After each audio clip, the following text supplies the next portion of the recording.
Jahnavi and I welcome you to all in concept classes. आज हम differential geometry का ही नया टॉपिक लेके आए हैं। लास्ट हमने टेंजेंट लाइन पे फिनिश किया था, उसके क्वेश्चंस कराए थे। अगर आपने वो लेक्चर नहीं देखा है तो प्लीज देख लीजिए, बहुत इंपॉर्टेंट है। आज एक नया टॉपिक लेके आए हैं, क्या है वो? Osculating plane and its equation. Plane and equation, देखिए बहुत ही इंपॉर्टेंट टॉपिक क्यों होने वाला है, क्योंकि इससे क्वेश्चन बहुत बनते हैं, काफी ज्यादा पेपर में पूछे भी जाते हैं, टॉपिक दिखाता है, तो इंपॉर्टेंट टॉपिक है, तो आप इस पे ध्यान से देखिएगा। ठीक, स्टार्ट करें।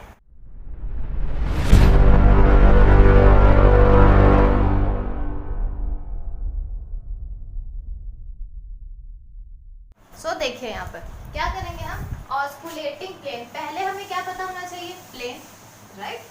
अगर हम हम प्लेन के अंदर ही क्या पढ़ने वाले? Osculating plane. अगर हमें प्लेन ही नहीं पता होगा तो हमें ऑस्कुलेटिंग कैसे पता चलेगा? तो पहले प्लेन पढ़ते हैं, फिर उसकी इक्वेशन सीखेंगे, फिर ऑस्कुलेटिंग प्लेन की इक्वेशन डिराइव करेंगे। तो पहले मैं आपको सिखाती हूँ कि इसका डायग्राम कैसे बनता है, प्लेन और ऑस्कुलेटिंग प्लेन। प्लेन क्या होता है? बेसिकली दिस, इसे आप प्लेन कह सकते हैं, है ना। और ऑस्कुलेटिंग प्लेन कर्व के अंदर पढ़ रहे, इट मींस कर्व तो आना ही है, तो एक कर्व बना दीजिए। ठीक, ये हो गया कर्व, इस पे एक प्लेन बना दीजिए। प्लेन बोला है ना उसने, ऑस्कुलेटिंग प्लेन, तो इस पे एक प्लेन बना दीजिए आप ऐसे। ये क्या हो गया आपका? Osculating plane. तो क्या बस इतना ही होता है ऑस्कुलेटिंग प्लेन में? देखिए पॉइंट याद क्या रखना होता है, हम किसी भी प्लेन को कब ऑस्कुलेटिंग प्लेन कहेंगे, यही मेन पॉइंट है। क्वेश्चन भी पूछे जाते हैं। देखिए कभी भी आप किसी भी प्लेन को ऑस्कुलेटिंग प्लेन तब कहेंगे जब यहाँ पर ही मान लीजिए कोई पॉइंट लिया हमने P, जिस पर से क्या हो रहा है, ये प्लेन पास हो रहा है। उसके पास कोई पॉइंट लिया हमने Q, और वो जो लाइन थी अब लिया ये T। अब देखिए ये सब है क्या? P जिस पॉइंट से हमने प्लेन बनाया, Q क्या है?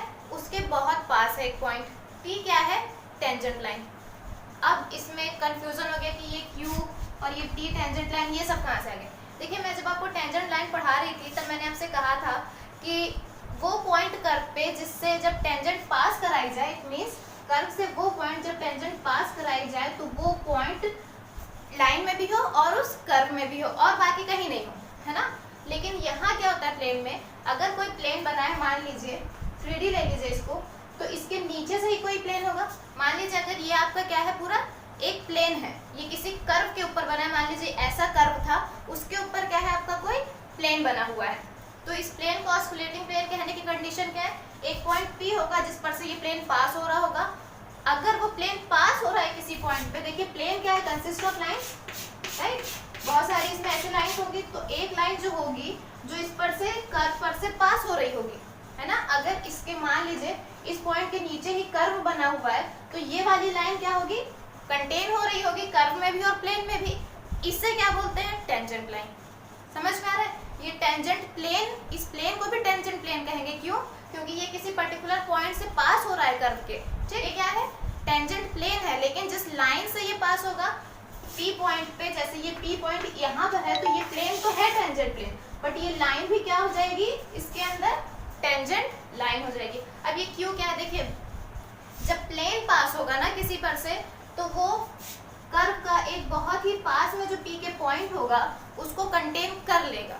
मींस टेंजेंट लाइन क्या थी? जिसमें सिर्फ और सिर्फ P आता है, लेकिन टेंजेंट प्लेन में क्या होगा कि एक उसके बहुत ही पास पॉइंट होगा Q, जो कि कंटेन हो रहा होगा किसमें? प्लेन में भी, इस कर्व में भी, और उस टेंजेंट लाइन में भी। टेंजेंट लाइन में भी होगा, क्यों? क्योंकि ये Q P के बहुत पास है, तो वो टेंजेंट लाइन में ही होगा। क्लियर हो रहा है इतना? अब देखिए अगर हमने कोई कर्व लिया, उस पर ये प्लेन बनाया, अभी मान लीजिए कि आपके पास कोई कर्व है, देखिए ऐसे, देखिए ये कोई कर्व है आपके पास, ऐसे कर्व होता है। अगर ये कोई कर्व है, यहाँ पर मैंने ऐसे टेंजेंट बनाया हुआ, सॉरी टेंजेंट प्लेन बनाया हुआ है, अगर इस पॉइंट पे P और Q दोनों कंटेन हो रहे हैं, तो अगर मैं इसको ऐसे कर दूं या थोड़ा सा ऐसे कर दूं, तो ये क्या होगा? Q पॉइंट कंटेन नहीं करेगा, और जहां पर Q पॉइंट कंटेन नहीं करेगा या नहीं आ रहा होगा Q पॉइंट, वो ऑस्कुलेटिंग प्लेन नहीं होगा। समझ में आ रहा है? तो ऑस्कुलेटिंग प्लेन किसे कहेंगे? जिसमें P पॉइंट हो, जिससे कर्व और प्लेन पास हो रहे हो, एक T पॉइंट हो जो कि प्लेन में हो, है ना, यूनिट टेंजेंट वेक्टर, और ये Q क्या हो? जो कि P के बहुत पास हो, जो भी उस प्लेन में आ रहा हो, और Q क्या होता है? Tends to P। क्लियर? ये होता है ऑस्कुलेटिंग प्लेन। देखिए आप चीजें समझेंगे नहीं ना तो इसमें कंफ्यूजन बहुत अराइज होता है। अभी आप ऑस्कुलेटिंग पढ़ रहे फिर रेक्टिफाइंग पढ़ेंगे तो कंफ्यूजन होने लगेगा। तो आपको ये ध्यान से रखना होगा कि ऑस्कुलेटिंग प्लेन किसे हम कहते हैं। क्लियर हो गया इतना? अब देखिए ऑस्कुलेटिंग प्लेन समझ में आ गया। अब समझते हैं इक्वेशन कैसे बनाएंगे। तो पहले प्लेन की इक्वेशन सिखा दूं मैं आपको, फिर ऑस्कुलेटिंग प्लेन की भी उससे डिराइव कर लेंगे। देखिए ध्यान से, ये मान लीजिए कि आपके पास प्लेन है कोई, हाँ, इस पे पॉइंट्स हैं ए बी सी, कोई जनरल पॉइंट, ठीक। तो इसका यूनिट वेक्टर ओ से निकाल लेते हैं, ए बी सी टी। ये क्या है? इसके position vector, I am sorry, ये पोजीशन वेक्टर्स हैं, ठीक। तो अब देखिए इसे कहते हैं कोप्लेनर। कोप्लेनर क्यों कहते हैं? कोप्लेनर होने की कंडीशन क्या होती है? किसी प्लेन में अगर वो पॉइंट्स उसी प्लेन के अंदर होते हैं तो उन्हें कोप्लेनर कहा जाता है। मींस अगर ये आपका क्या है, कोई प्लेन है, अगर देखिए जो मैं लिख रही हूँ ना वो इसी प्लेन के अंदर है ना, तो ये सारी चीजें क्या है? कोप्लेनर है। तो मींस जो भी प्लेन हमने लिया है अगर उसके अंदर जितने भी पॉइंट्स हम सेलेक्ट कर रहे हैं वो सारे उसके अंदर हैं तो वो क्या होता है? कोप्लेनर होता है। और कोप्लेनर होने की इक्वेशन क्या होती है? मींस कोप्लेनर है, इट मींस कि उसका स्केलर ट्रिपल प्रोडक्ट 0 होता है। स्केलर ट्रिपल प्रोडक्ट क्या होता है? इक्वल्स टू 0, या सिंपल लैंग्वेज में कहें तो डिटर्मिनेंट क्या होता है? 0 होता है। क्लियर? ये लिखे या ये लिखे, ऑप्शनल में किसी भी तरह पूछा जा सकता है तो आप दोनों याद रखेंगे। कोप्लेनर है, इट मींस क्या है? स्केलर ट्रिपल प्रोडक्ट 0 है या उसका डिटर्मिनेंट 0 है। मतलब डिटर्मिनेंट 0 होने से मतलब क्या है इसका? देखिए अगर हम पॉइंट्स ले लें, vector A, vector B, vector C, ये कोई 3 पॉइंट्स हैं, तो स्केलर ट्रिपल प्रोडक्ट से देखें तो vector A, vector B, vector C क्या हो जाएंगे? Equals to 0। या इसे और कैसे लिखा जा सकता है? Vector A dot vector B into vector C equals to vector A into vector B dot vector C equals to 0। दोनों एक ही तरह की कंडीशंस है। ये क्या होती है? कंडीशन होती है किसकी? कोप्लेनर होने की। डिटर्मिनेंट 0 होगा या फिर उसका स्केलर ट्रिपल प्रोडक्ट 0 होगा। डिटर्मिनेंट 0, इससे आप क्वेश्चन सॉल्व करेंगे क्योंकि क्वेश्चन इसी इक्वेशन से सॉल्व होंगे। क्लियर हो रहा है? ये हो गई स्केलर ट्रिपल प्रोडक्ट या कोप्लेनैरिटी। अब हमें इसमें पता क्या करना है। देखिए अगर प्लेन दिया है, पॉइंट्स उसके अंदर ही दिए हुए तो इक्वेशन भी उन्हीं पॉइंट से आनी है ना, उस पर कुछ एक्स्ट्रा तो बन नहीं रहा है। तो सपोज कर लीजिए क्या कि ओ ए मीन्स, ऐसे देखिए ओ ए क्या है? पोजीशन वेक्टर है, ए वेक्टर मान लिया इसे हमने। ओ बी क्या है? पोजीशन वेक्टर है, इसे क्या मान ले? बी वेक्टर मान। ये क्या हो जाएगा? O B B vector and O C को क्या मान लेते हैं? C vector. और ओ पी कोई जनरल पॉइंट है सो आर वेक्टर मान लेते हैं। क्लियर? ये क्या है? हमारा प्लेन है, जनरल पॉइंट प्लस जो हमने पॉइंट एज्यूम किए। अब देखिए ध्यान से क्या होता है ना, अगर आप किसी पॉइंट को सिलेक्ट करें, मान लीजिए ए, यहाँ पर से इसे इसे इसे इस तरह के पॉइंट्स को अगर आप ज्वाइन कर दें तो क्या बन जाएगा? ये वापस से आपको प्लेन देता है।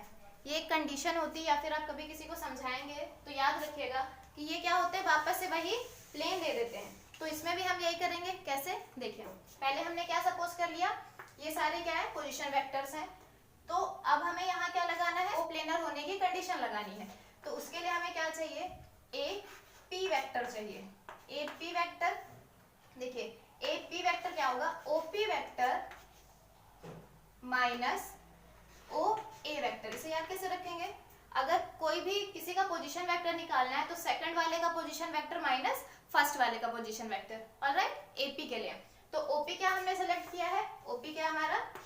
Are vector minus O A क्या है हमारे पास? A vector. Similarly A B vector find करेंगे। क्यों? अभी मैंने बताया किसी पॉइंट से सारे पॉइंट्स को ज्वाइन कर दें और फिर उन्हें आपस में मिला देते हैं तो क्या बन जाता है? हमें हमारा प्लेन मिल जाता है। वही हम करेंगे। ए बी वेक्टर क्या फाइंड करें हम? ये क्या होगा? O B vector minus O A vector. Clear हो रहा है? तो ओ बी वेक्टर क्या है हमारे पास? बी वेक्टर है, सो B vector minus A vector. Clear हो रहा है इतना? अब देखिए ए बी के बाद क्या आया हमारे पास? ए सी वेक्टर। सो ए सी वेक्टर क्या है? O C vector minus O A vector equals to ये क्या है? ओ सी क्या है? C vector minus A vector. ये क्या AP AB AC आ गई हमारे पास। ये सारे पॉइंट्स क्या है, अंदर हैं। मैंने क्या कहा, वो सारे पॉइंट्स जो कि प्लेन के अंदर हैं। तो ABC, ये ABPC, ये चारों पॉइंट्स क्या है, प्लेन के अंदर है। इट मींस इसमें कोप्लेनर की कंडीशन लग सकती है। तो कोप्लेनर की कंडीशन क्या थी हमारी, ये थी vector A vector B vector C equals to what, 0। ये जनरल केस के लिए है। यहाँ पर क्या लिखेंगे हम, AP vector AB vector and AC vector equals to what, equals to 0। Clear, कोई डाउट नहीं। और इसे कैसे लिख सकते हैं, AP vector dot AB vector and AC vector, ये भी इक्वल्स टू क्या होता है, 0 के। इसे आप AP vector into AB vector dot AC vector भी लिख सकते हैं, वो भी सही है। AP वेक्टर की हमारे पास वैल्यू क्या है, vector R minus vector A dot AB vector के इसे अंदर लिख लें। AB वेक्टर क्या है, B vector minus A vector, ये क्या है। फिर AC वेक्टर क्या है हमारे पास, C vector minus A vector. Clear, ये क्या हो गई हमारी प्लेन की इक्वेशन। क्लियर, ये क्या हो गई हमारी इक्वेशन ऑफ द प्लेन। इसे आप ऐसे भी लिखना चाहें, इट मींस अगर आप इसे ऐसे लिखेंगे तो कैसे लिखेंगे, vector R minus vector A, और AB की जगह क्या आएगा, vector B minus vector A and vector C minus vector A equals to 0। This is what, this is the equation of plane. Clear हो रहा है, समझ में आई। अगर ये इक्वेशन समझ में नहीं आएगी तो ऑस्कुलेटिंग प्लेन की इक्वेशन भी समझ में नहीं आएगी। जो डायरेक्टली स्टार्ट कर दिया जाता है काफी जगह, तो उसमें थोड़ी सी प्रॉब्लम होने लगती है। तो आप इसे ध्यान से देखिए, क्या हुआ, ये सारे क्या हुए, कोप्लेनर की कंडीशन लगाई। कंडीशन क्या थी कि उसका डिटर्मिनेंट या फिर स्केलर ट्रिपल प्रोडक्ट क्या होता है, 0 होता है। तो ऐसे सॉल्व कर लिया। ये क्या हो गई, ये दोनों आपकी इक्वेशन ऑफ प्लेन। क्लियर, अब चले आगे ऑस्कुलेटिंग प्लेन पे। अगर आपको डाउट है तो फिर से एक बार देख लीजिए, बहुत जल्दी से हो जाएगा। चलिए अब सिखाती हूँ मैं आपको ऑस्कुलेटिंग।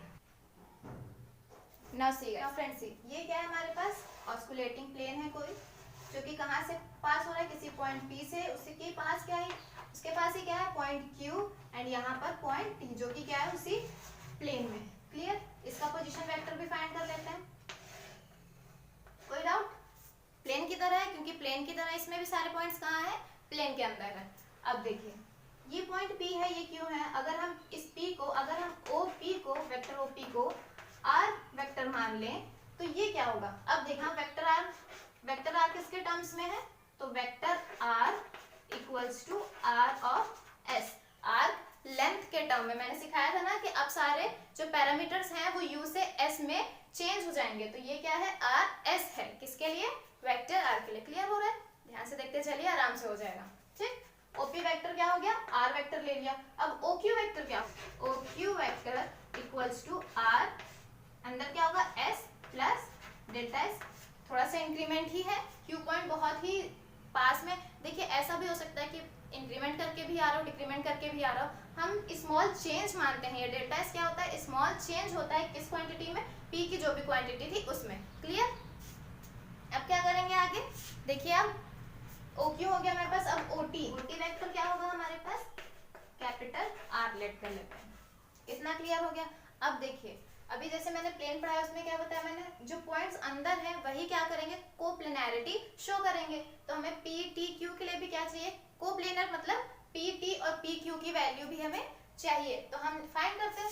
PT तो हमने क्या की, OT क्या हमारे पास है, तो हम PT निकाल लें। PT वेक्टर क्या हो जाएगा हमारे पास, OT vector minus OP vector.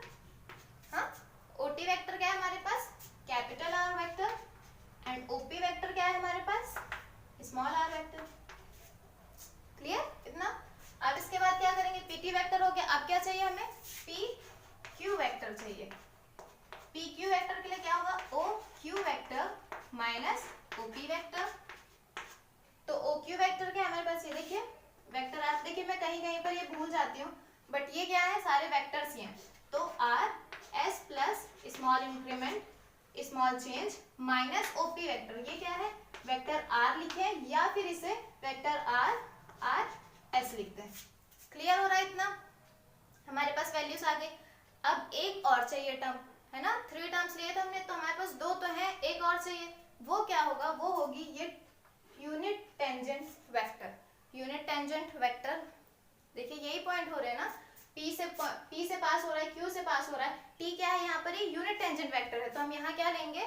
Unit tangent vector means यहाँ पर ये क्या लेना है हमें? T लेना है, T, ये वाला T। कुछ याद आ रहा है इससे? जब मैं आपको टेंजेंट पढ़ा रही थी तब मैंने पढ़ाया था ये क्या था? ये होता है R डैश या फिर dr/ds। टेंजेंट भी यही होता है, बताया था मैंने। टेंजेंट क्या होता है? dr/ds को क्या कहते हैं? टेंजेंट। ये ऑलरेडी क्या है? टेंजेंट है, जो कि क्या है? उस प्लेन में है। हमने इस टेंजेंट को कंसीडर क्यों किया है? क्योंकि ये भी क्या है? उस प्लेन में है, और कोप्लेनर होने के लिए उसी प्लेन में होना पड़ता है। तो P भी उसी में है, Q भी उसी में है, और T यूनिट टेंजेंट वेक्टर भी क्या है? उसी में है। क्लियर? अब चलिए आगे चलते हैं। अब ये क्या करेंगे? कोप्लेनर की कंडीशन हम इसमें लगाएंगे, तो हमें क्या क्या मिल जाएगा? PT vector, then PQ vector, then T unit tangent. Clear? इतना क्लियर हो गया? अब इसे और कैसे लिख सकते हैं? PT vector dot PQ vector into, ठीक, इक्वल्स टू, ये सब क्या है? इक्वल्स टू 0 के है। वैल्यूज पुट करें। PT वेक्टर की वैल्यू क्या है हमारे पास? Vector R minus small vector R dot PQ क्या है हमारे पास? ये देखिए, RS plus small change minus R of S, and ये क्या है? R डैश है, या फिर इसे ऐसे ही वाला R लिखे, ऐसे R डैश। ये क्या है? R डैश है। क्लियर हो गया इतना?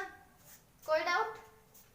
अब क्या करेंगे? इक्वल्स टू में क्या है? ये सब 0 के इक्वल है। अब ये आपको किसकी तरह दिख रहा है? ये टर्म देखिए, कुछ ऐसा नजर आ रहा है, fx प्लस h, है ना, function of x plus h। ये क्या होता था? इसे हम किसके थ्रू ओपन करेंगे? Taylor's theorem. ये थ्योरम बहुत इंपॉर्टेंट है, आई थिंक आपको फर्स्ट ईयर से मिल गई है, तब से कॉन्टिन्यूअसली पूछी जा रही है, तो ये टेलर आपको आनी बहुत जरूरी है। ठीक, इतना समझ में आ गया? टेलर्स थ्योरम क्या होती है? इसका एक्सपैंड होती है। क्या होता है वो? फर्स्ट पहले क्या होता है? Function plus h f dash x, ठीक, plus h square f double dash of x two factorial, plus ऐसे क्या होती है? पूरी टेबल बनाई जाती है। हमें सिमिलरली क्या करना है? R को क्या मान लेना है? f, x को क्या मान लेना है? s, एंड h क्या है हमारा? Delta s। इसी के थ्रू क्या करेंगे? इस वैल्यू को भी एक्सपैंड कर देंगे। देखिए ये सब आई थिंक आपने नोट कर लिया होगा, स्क्रीनशॉट ले लीजिए। अब क्या करेंगे? देखिए वैल्यूज इसको ओपन करेंगे, so r of s plus small change equals to क्या होगा? पहला r ऑफ s, हाँ, देन प्लस इसके बाद क्या है? देखिए small increment means del s, फिर उसके बाद इसका एक टाइम डिफरेंशिएशन। s के टर्म्स में हो रहा है इसलिए हमें डैश मिल रहा है, कंफ्यूज नहीं होंगे। फिर इसका स्क्वायर s है ये, अपॉन में 2 फैक्टोरियल, इसके आगे क्या होगा? r double dash of s। ऐसे ही हमारी टेबल क्या होगी? पूरी बनेगी। अब इस वैल्यू को उठा के क्या कीजिए? इस इक्वेशन में पुट कर दीजिए। किसमें? इक्वेशन 1 में पुट कर दीजिए। तो ये वाली वैल्यू तो वैसी रहेंगी, vector r minus small vector r dot, इसकी जगह पे क्या आएगा? ये वाली values r of s plus del s r dash of s plus del s whole square upon में 2 factorial r double dash of s। Clear हो रहा है इतना? इसके आगे पूरी टेबल लिखी जाएगी।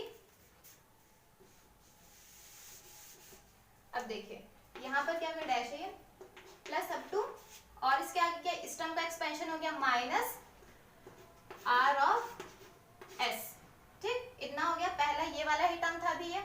फिर उसके बाद क्या है? मल्टीप्लिकेशन है पूरे के साथ, है ना, इस पूरे के साथ मल्टीप्लिकेशन किसका है? r डैश का। क्लियर?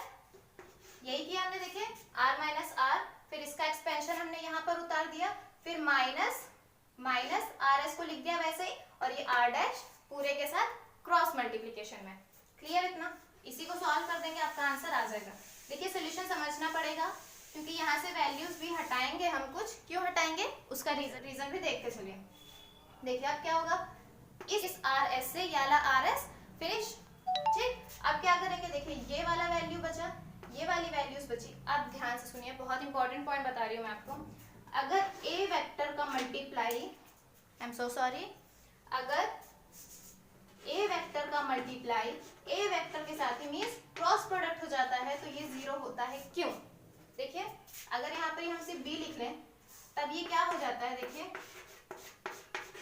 कुछ ऐसा देखा होगा आपने, sine unit vector theta equals to, है ना। तो देखिए जब वेक्टर ए और वेक्टर बी के बीच का एंगल क्या रिप्रेजेंट करता है, ये वैल्यू। लेकिन जब वेक्टर ए दोनों सेम हो गए, मींस एक वेक्टर जो है वो दूसरा वेक्टर आके उसको क्या कर ले रहा है, ओवरलैप कर ले रहा है। तो मींस क्या हो गया, उन दोनों के बीच का एंगल क्या हो गया, जीरो हो गया। और साइन जीरो की वैल्यू क्या होती है, जीरो होती है। क्लियर? तो vector A into vector A क्या हो जाएगा, जीरो।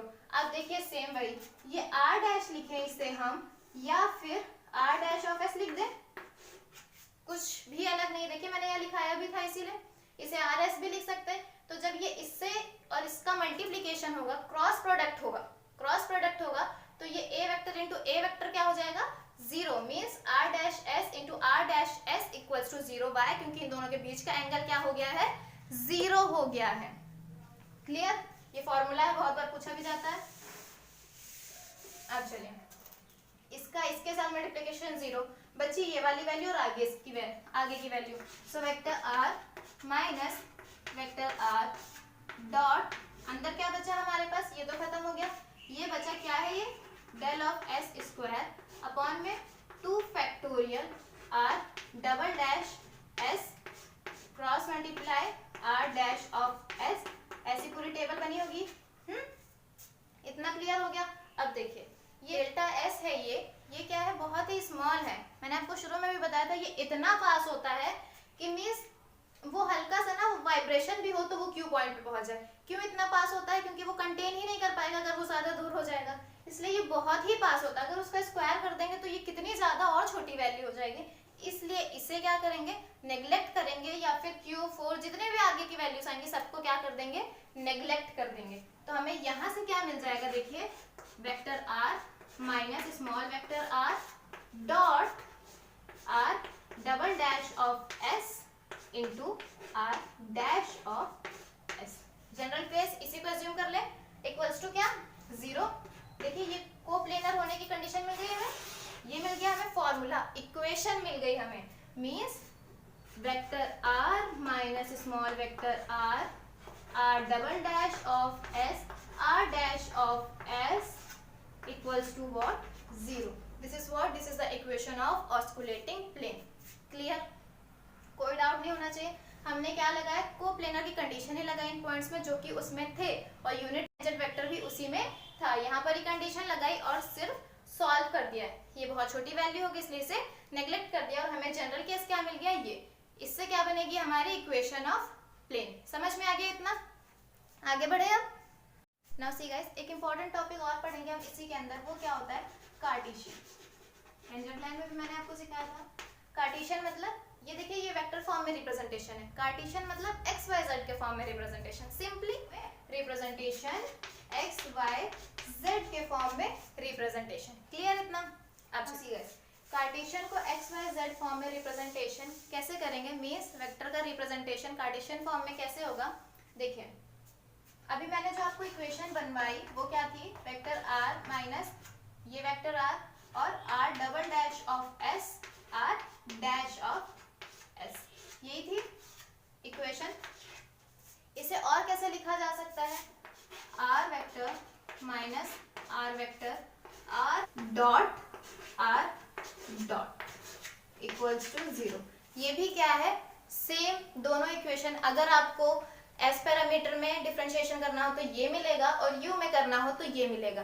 कोई डाउट नहीं होना चाहिए, क्योंकि क्वेश्चन दोनों से पूछ लिया जाता है तो दोनों की कंडीशन क्या होती है, वही होती है। इसका डेरिवेशन नहीं पूछा जाता है, आप सिंपली ऐसे याद भी रख लेंगे क्योंकि वही है, खाली डॉट लगा हुआ है। कार्टेशियन पूछा जाता है क्योंकि कार्टेशियन में क्वेश्चन सॉल्व करने होते हैं। कुछ नहीं करना है आपको, सिर्फ इक्वेशन आपके पास है, इनकी वैल्यू एज्यूम कर लीजिए किसमें, एक्स वाई जेड के फॉर्म में। तो इसे हम क्या एज्यूम कर लेते हैं, X of I plus Y of J plus Z of K. Then similarly R vector को क्या क्या एज्यूम कर ले, वेक्टर आर को क्या एज्यूम कर ले, X of I plus Y of J plus Z of K. Similarly R dot, देखिए आप डॉट लें डैश लें, दोनों का मतलब सेम है। आप इसमें चाह रहे हैं तो इसमें यहाँ पर डैश लगाइए और डॉट में चाह रहे हैं तो यहाँ पर डॉट लगाइए। क्लियर, यहाँ मैंने डॉट लिया है, X dot dot I plus Y dot dot J plus Z dot dot K. Similarly R dot equals to क्या होगा, X dot of I plus Y dot of J plus Z dot of K. मिल गई values, कुछ भी नहीं करना है, सिर्फ यहाँ पर ही पुट कीजिए। देखिए ये डिटर्मिनेंट 0 बताया मैंने, तो डिटर्मिनेंट लिखा कैसे जाता है, देखिए वो यहाँ पर इसकी वैल्यू क्या है, x की वाली वैल्यूज लिखेंगे तो x minus X, y minus Y, z minus z, यही लिखा हुआ है यहाँ पर ही। फिर r डबल डॉट, देखिए अगर आप इन दोनों को ना r डॉट यहाँ ले आए या r डबल डॉट उधर ले जाए तब भी कोई प्रॉब्लम नहीं है, आप रीअरेंज इन्हें कर सकते हैं। तो r डबल डॉट के लिए क्या लिखा हमने, x double dot y double dot z double dot. Similarly x dot y dot z dot equals to what, 0। इसी से आपके क्वेश्चन सॉल्व होंगे बहुत सारे, क्योंकि वेक्टर फॉर्म में तो ऐसे डायरेक्टली नहीं देता है, आपको x y z के फॉर्म में ही देता है इक्वेशन, तो आप उसे ऐसे सॉल्व करेंगे एंड इसका डिटर्मिनेंट 0 हो जाएगा। क्लियर, ये क्या था आपका Cartesian form. I really hope कि आपको समझ में आ करेंगे, समझ में आ गया आपको। आप यहाँ पर ही डैश भी ले सकते हैं, अगर आपने डैश लिया है वो सिर्फ क्या होगा, डिफरेंशिएशन s के रिस्पेक्ट में, यहाँ पर ही u के रिस्पेक्ट में। देखिए यहाँ पर इसे यहाँ ट्रांसफॉर्मेशन कैसे होता है, t यूनिट वेक्टर मैंने आपको सिखाया था, वो क्या था, r dot by s dot. Clear हो रहा है, फिर इसको dr बाय du ओपन कर देंगे, ds बाय du ओपन कर देंगे, इसे मल्टीप्लाई करेंगे तो सिर्फ आपको क्या मिल जाएगा, dr बाय ds। ये क्या होता है, r डैश, ये समझ रहे हैं, ऐसे ही रिप्रेजेंटेशन होता है, पूछा नहीं जाता है बिल्कुल भी, तो इंपॉर्टेंट भी नहीं है, लेकिन आपको पता होना चाहिए कि ये सब कहाँ से आ रहा है। क्लियर हो गया इतना, ये था आज का हमारा लेक्चर। मैं आपको क्वेश्चंस भी कराऊंगी कि टॉपिक सिंपलिसिटी से इसे समझाने की कोशिश की है कि आपके दिमाग में सेट हो जाए, आप इसे भूले नहीं। अगर आपको जरा सा भी डाउट है तो आप हमसे जरूर पूछिए और क्वेश्चंस मैं करा दूंगी, जिससे आपको ये टॉपिक और भी ज्यादा नेक्स्ट लेक्चर, तब तक इसे प्रैक्टिस कीजिए एंड फ्लुएंशियल हो जाइए। Thank you and bye bye.